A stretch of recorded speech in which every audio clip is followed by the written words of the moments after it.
اللہ تعالیٰ نے حضور اکرم صلی اللہ علیہ وآلہ وسلم کو جو صحابہ کرام کی جماعت عطا فرمائی، ان میں ہر صحابی کی الگ ہی شان ہے۔ چنانچہ حضرت عبداللہ بن جعفر انہی صحابہ میں سے ایک صحابی رسول ہیں رضی اللہ تعالی عنہ، بہت مشہور صحابی ہیں۔ آپ سخاوت میں بھی بہت مشہور تھے، اللہ کے راستے میں خوب مال خرچ کرتے تھے۔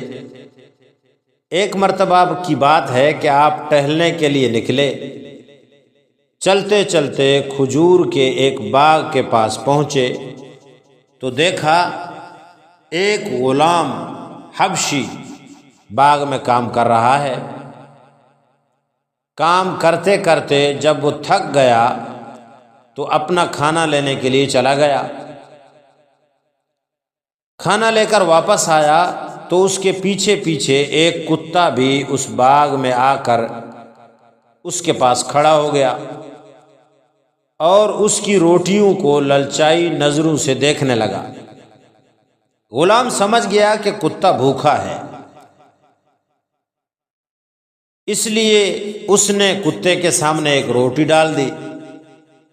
کتے نے وہ روٹی کھا لی، پھر بھی کھڑے ہو کر منہ دیکھنے لگا۔ غلام نے دوسری اور پھر تیسری روٹی بھی کتے کے سامنے ڈال دی اور پھر اپنے کام میں مشغول ہو گیا۔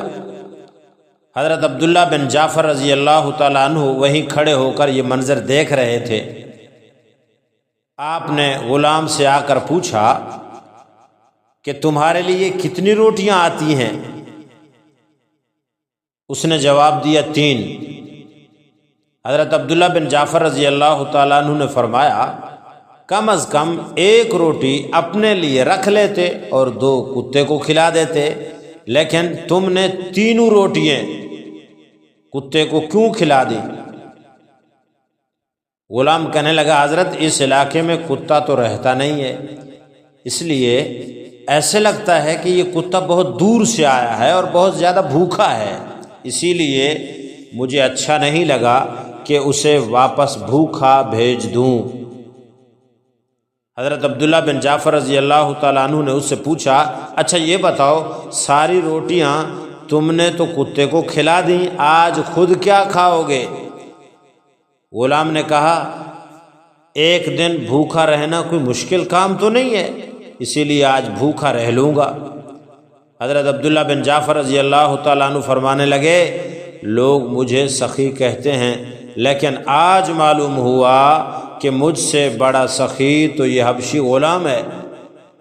چنانچہ حضرت عبداللہ بن جعفر رضی اللہ تعالیٰ عنہ نے باغ کے مالک سے اس باغ کو اور اس غلام کو خرید لیا، پھر آپ نے اس غلام کو آزاد کر کے وہ سارا باغ اس غلام کو ہدیے میں دے دیا۔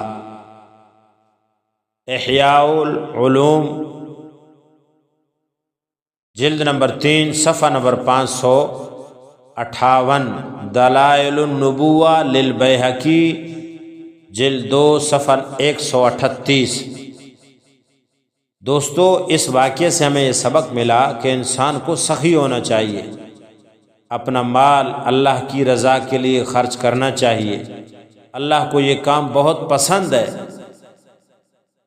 جو ایسا کرتا ہے اللہ تعالیٰ اس سے بہت خوش ہوتے ہیں، دنیا میں بھی اس کو اچھا بدلہ دیتے ہیں اور آخرت میں بھی اچھا بدلہ دیں گے۔ اللہ تعالیٰ ہم سب کو سمجھنے کی، عمل کرنے کی توفیق عطا فرمائے۔